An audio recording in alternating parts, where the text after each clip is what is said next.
महापुरुष कहते हैं, श्री चैतन्य महाप्रभु कहते हैं, तृणादपि सुनीचेन तरोरपि सहिष्णुना, कि भैया ये अहम अभिमान को अपने आप से दूर करके जब आप भगवान का सत्संग, तीर्थ, दान, यज्ञ करोगे तभी आपको उसका परिणाम मिलेगा। और दान कर भी रहे हैं तो किस बात का अभिमान? हमारे पास का दिया हुआ दे रहे हो तब तो अभिमान करोगे ना। जो हमारा है ही नहीं उसको दे करके भगवान को क्या अभिमान दिखाना? अपना हो तब तो अभिमान दिखाएं। भगवान कहते, पगले जब तू इस दुनिया में आया था एक जोड़ी कपड़ा पहन के भी नहीं आया था इस दुनिया में। एक जोड़ी कपड़ा भी तेरे पर मेरा उधार है और जाएगा तब भी नहीं लेकर के जाएगा। सो बीच वाला जितना भी तुझे प्राप्त हुआ है ना वो मेरा दिया हुआ है।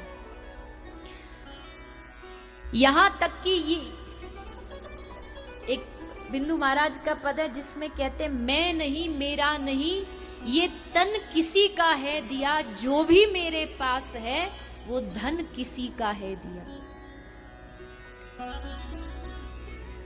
तो पहली बात तो ये है कि भैया देखो, अच्छा कर्म करते रहना चाहिए, सत्कर्म करना चाहिए, दान पूजा पाठ करनी चाहिए, लेकिन इसका अभिमान ना हो, ये बहुत जरूरी है।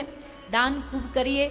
वैसे तो बहुत सारे लोग अभिमान तो छोड़ो, देने में ही उनका कई बार बड़ा हृदय कांपने लगता है। कोई दिख रहा है कि बेचारा असमर्थ यहाँ बैठा है, परेशान है, दान देना ये भी बहुत बड़ी, इसके लिए भी बड़ा हिम्मत चाहिए, जिगर चाहिए। सब कोई नहीं। वो कथा सुनाते ना, सेठ जी दान करते नहीं थे। एक दिन एक चांदी का रुपया हाथ में धर लाए, गर्मी का समय था, और जैसे वो हनुमान जी को समर्पित करने वाले थे, हाथ खोला तो देखा हाथ पूरे पसीने में लथपथ थे। तो बोले उस सिक्के को, बोले अरे अरे भैया तू भी मुझसे बिछड़ करके रो रहा है? अरे नहीं नहीं, तुझको नहीं जाने दूंगा मैं, और जेब में धर के वापस चले गए। बताओ, सिक्का रो रहा है इनसे बिछड़ने के लिए। ऐसे ऐसे लोग भी होते हैं। एक महाराज जी हुए ब्रज में, अभी तो उनका शरीर शांत हो गया। वो एक बड़ी हास्य की कथा सुनाते थे कि एक सेठ जी थे। एक सेठ जी थे, बड़े कंजूस, भारी कंजूस। वो कहते हैं ना, कंजूस भी वो वाला जो मक्खी चूस तो ऐसे महाकंजूस थे। और नाम क्या था? नाम क्या था इनका? सुनो, नाम था दानचंद। नाम था दानचंद, और बड़े भारी कंजूस। तो इनके घर से 14 किलोमीटर दूर गया जी में जो दान होता है, पिंड दान होता है, वो 14 किलोमीटर दूर था। पर ये कभी 14 किलोमीटर दूर गंगा जी भी नहाने इस डर से नहीं गए कि वहां बहुत सारे पंडा मिलते हैं तो पैसा मांगेंगे। जाते ही नहीं। एक दिन पत्नी बोली, तुम इतना कमाते हो, कुछ करते धरते नहीं हो, जाओ आज तो तुमको जाना ही पड़ेगा गया जी में जा करके। तो पत्नी ने जब बहुत कहा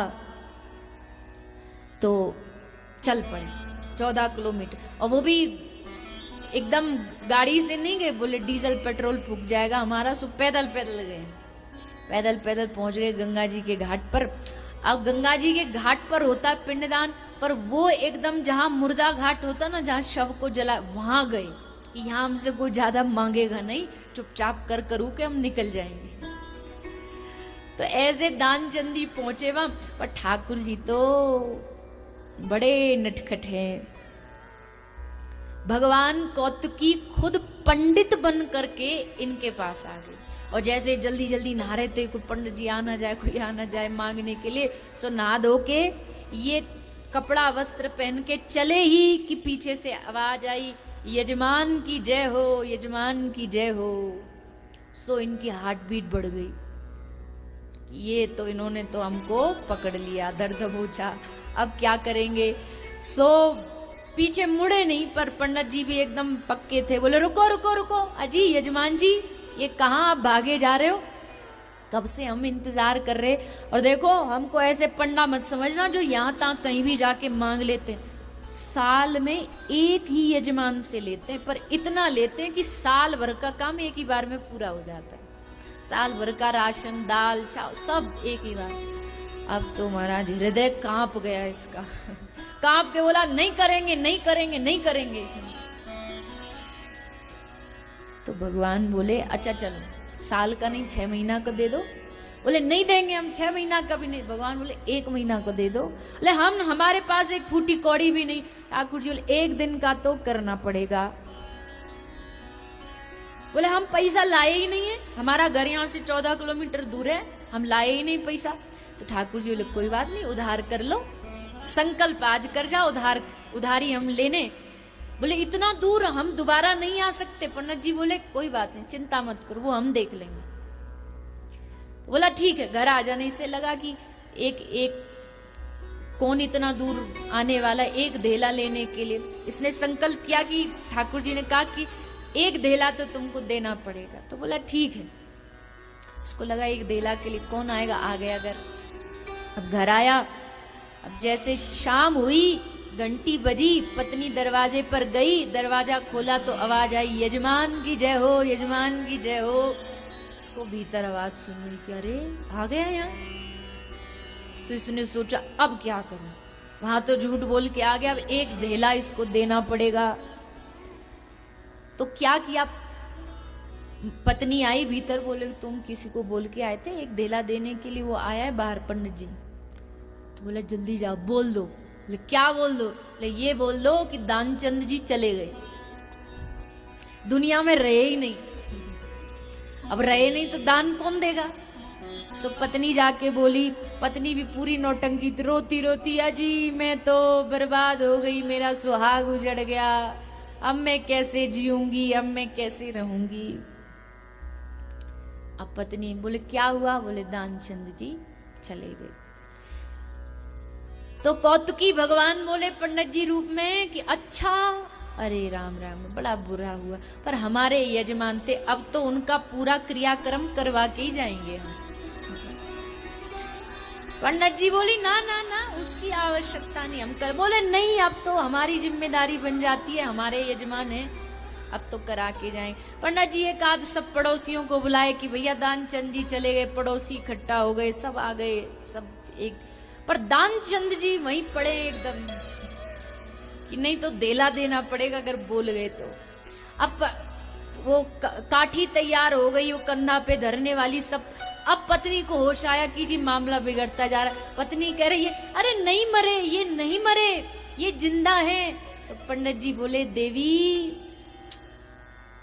क्या बताएं आपको, आपको बहुत गहरा सदमा लगा है। आया है सो जाएगा, राजा रंग। अब अपना कोई विदा करना इतना आसान थोड़ी। मानते हम तुमको लग रहा है कि नहीं गए, पर ये गए। और दानचंद जी पड़े सुन रहे हैं सब। उस अर्थी पर विराजमान कर दिए गए, कंधा पे भगवान खुद पंडित जी लग करके उनको शमशान तक लेके जा रहे हैं। पर दानचंद जी आंख नहीं खोले। वहां चिता पर एकदम श्वास रोक करके वहां पर विराजमान कर दी, लिटा दिए। अब लिटा दिए, भगवान को लगा कि अजी आज तक तो हम हारे नहीं, पर आज लगता आज हम हारेंगे, ये नहीं जवाब देगा। तो भगवान ने कान में जा करके एक शब्द बोला। क्या कान में जाके बोला? भगवान ने कान में जाके कहा कि भैया मैं हूं भगवान नारायण, तुमको वैकुंठ ले जाने आया हूं। जैसे उसने सुना, सुनकर आंख खोली, और जैसे आंख खोली ये नारायण का, ये तो पंडित जी है, तुरंत आंख बंद कर ली। ये तो पंडित जी आ गए मांगने। सो आंख बंद करके फिर पड़ गए। ठाकुर जी ने कहा जी हम हार मान गए, हम हारे, तू जीता। और भगवान ने कहा आज पहली बार हुआ है ऐसा, हम किसी पर इतने राजी, इतने प्रसन्न हैं। मांग ले हूं वरदान कछु, जा मांग ले जो तुझे वरदान मांगना। तो दानचंद धीरे से बोला धेला दीजे छोड़। ठाकुर जी बोले वारे दानचंद, इतना बढ़िया मौका दिया कि वरदान मांग ले, तो मांगा भी क्या, धेला दीजे छोड़। ऐसे ऐसे दानचंद होते, नाम ही दानचंद है, पर जब करने की बारी आती तो महाराज ठाकुर जी भी हार मान जाते।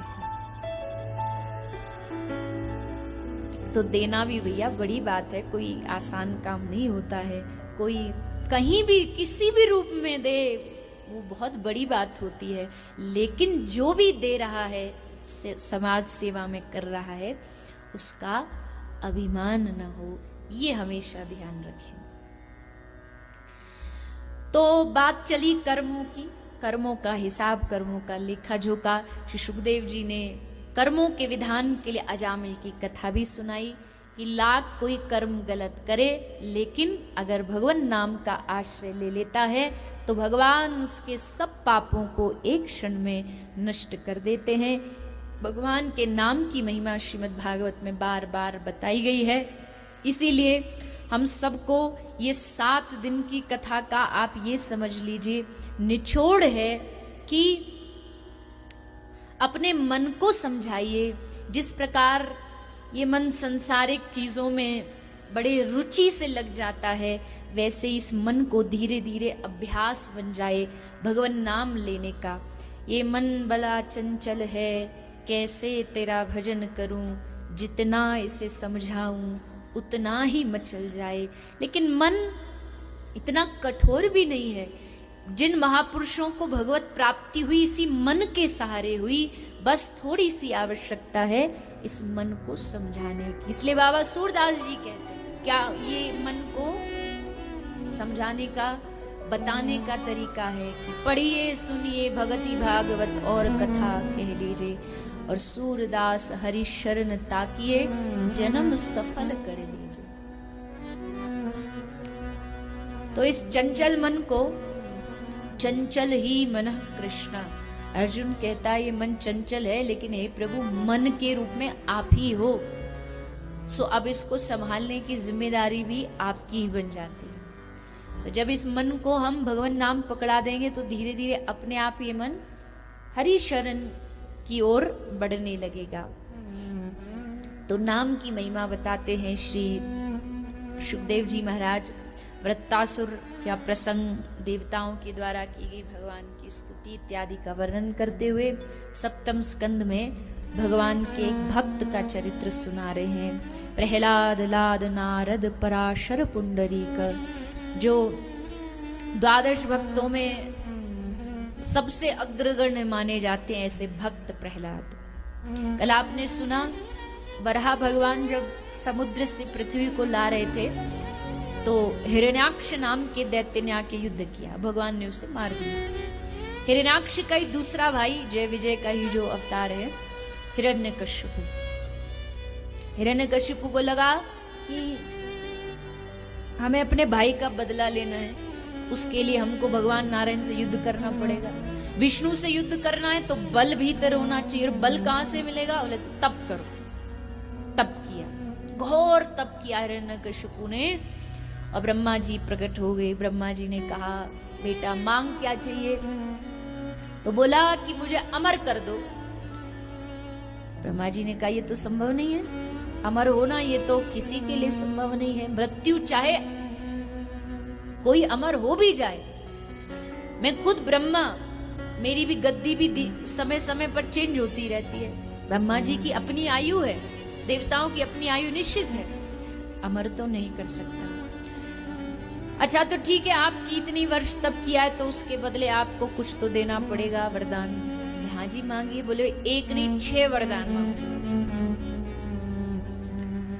कहिए क्या वरदान चाहिए? तो बोला पहला वरदान, सृष्टि के किसी भी प्राणी के हाथों में न मरूं, चाहे पशु हो, पक्षी हो, नर हो, देवता हो, सृष्टि में जो प्राणी जन्म लेता उसके हाथ से मैं ना मरूं।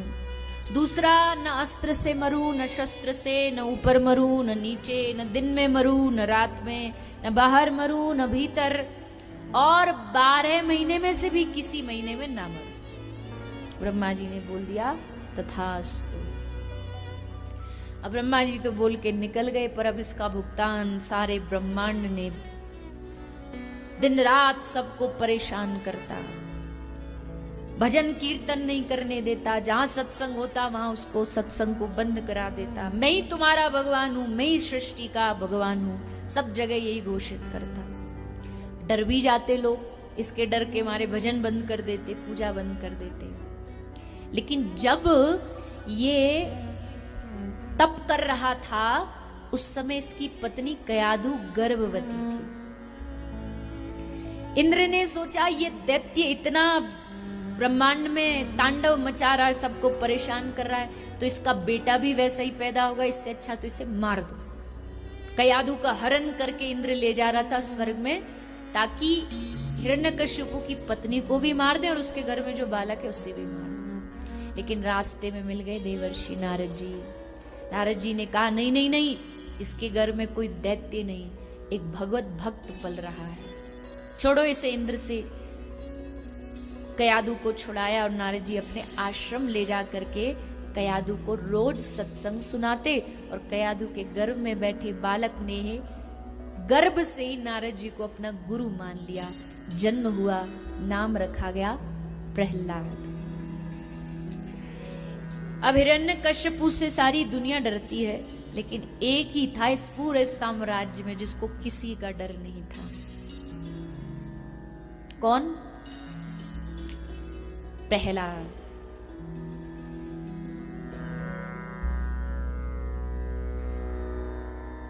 पिता की देख निष्ठुरता, नहीं प्रहलाद घबराया। पिता की देख निष्ठुरता,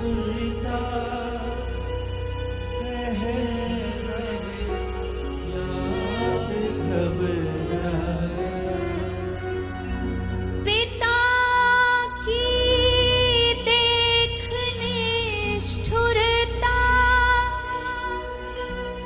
नहीं प्रहलाद घबराया। पिता की देख निष्ठुरता, नहीं प्रहलाद घबराया। लगाया प्रेम से नारा, हरि शरणम हरि शरणम। लगाया प्रेम से नारा, हरि शरणम हरि शरणम। हरि शरणम हरि शरणम। हरि शरणम हरि शरणम। हरि शरणम हरि शरणम हरि शरणम हरि शरणम। भरे दरबार में जब द्रौपदी की लाज जाती थी। हरि दरबार में जब द्रौपदी की लाज जाती थी। विकल होकर के उचारा, हरि शरणम हरि शरणम।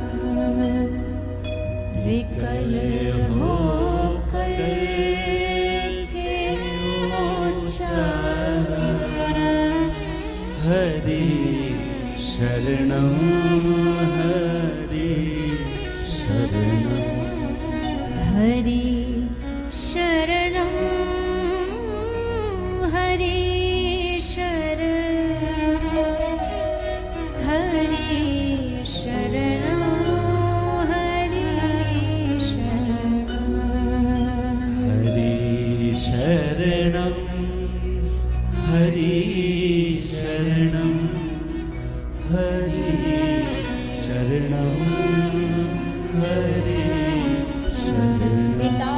देख निष्ठुरता, नहीं प्रहलाद घबराया, लगाया प्रेम से नारा, हरि शरणम हरि शरणम। भरे दरबार में जब द्रौपदी की लाज जाती थी, दुशासन द्रौपदी की साड़ी को पकड़ करके खींचता जा रहा है, खींचता जा रहा है। द्रौपदी को अपने आंखों के सामने पूरा अंधकार नजर आ रहा है, मानो अब सब खत्म, लाज गई, इज्जत गई, मैं इस कुल की पुत्र वधू, लेकिन आज मेरी ये दशा, जैसे कोई कसाईयों के बीच में गाय फंस जाती है तो यहां वहां भागती है, बचने का प्रयास करती है, रंभाती है। द्रौपदी कह रही है, इन कसाईयों से भरी सभा में मैं आकर के फंस गई हूं, कौन मुझे बचाएगा? हे धर्मराज, चुप क्यों बैठे हो? बोलो ना, कौन से धर्म का काम किया तुमने? अपनी पत्नी को जुए पर, दाव पर लगा दिया, बिन मुझसे पूछे। तुमने आज्ञा ली थी मेरी, मैं तुम्हारी पत्नी हूं, लेकिन तुम्हारा अधिकार नहीं है कि तुम मुझे जुए में दाव पर लगा दो। हे अर्जुन, तुम चुप क्यों बैठे हो? तुम्हारे पास तो त्रिभुवन पर विजय प्राप्त करने वाला गांडीव है, लेकिन कौन सर उठाए, कौन मदद करे द्रौपदी की? नजरें झुका के पूरी सभा बैठी रही। अच्छे सभ्य समाज के तथा कथित सभ्य लोग उस सभा में थे, लेकिन किसी ने द्रौपदी की ओर मुंह उठा के नहीं देखा। तब द्रौपदी को लगा कि अब साड़ी का अंत आने वाला है, अंत आ ही गया। अब कहाँ जाऊं, कहाँ छुपूं, कहाँ भागूं, किससे मदद मांगूं? तब याद आया, और याद आते ही द्रौपदी ने अपनी साड़ी को छोड़ करके दोनों हाथ उठा करके भगवान को पुकारा।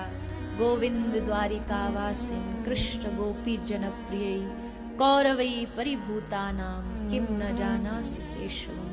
हे केशव, हे गोविंद, हे माधव, क्या तुम नहीं जानते कि इन कौरवों की सभा में मैं द्रौपदी डूबी जा रही हूं?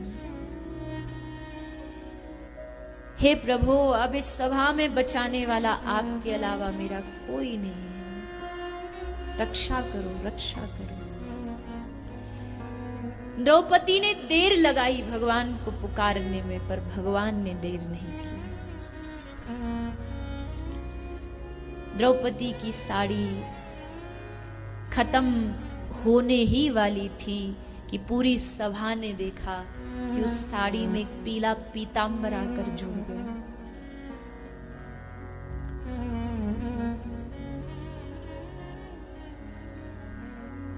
वसन रूप भय श्याम, वस्त्र का रूप बना करके, साड़ी का रूप बना करके द्वारिकाधीश, और ऐसा नहीं कि अचानक से, वो कब से प्रतीक्षा में ही बैठे थे कि एक बार द्रौपदी मेरा नाम पुकार लो। अरे द्रौपदी, पूरा नहीं बोल सकती, आधा बोल दे। तू बोल तो। आने को तो कृष्ण कहते हैं बिन बुलाए भी मैं इसके पास जा सकता हूं, क्योंकि इसने जीवन में अनेकों बार मुझे बुलाया है। लेकिन अगर मैं चला गया तो लोग भेदभाव का कलंक लगाएंगे कि जो बुलाते उन तक तुम जाते नहीं, इसने बुलाया भी नहीं तो भी पूछ लो। इसलिए कम से कम द्रौपदी को कोई कलंकित ना करे, इसलिए द्रौपदी एक बार तो बोल दे, एक बार तो नाम आधा ही पुकार दे, पर बोल तो। और जैसे ही द्रौपदी ने पुकारा, हरे दरबार में जब द्रौपदी की लाज जाती थी, विकल हो करके उच्चारा, हरि शरणम हरि शरणम, हरि शरणम, हरि शरण ही केवलम, केवल हरि की शरणागति ही एकमात्र रास्ता है।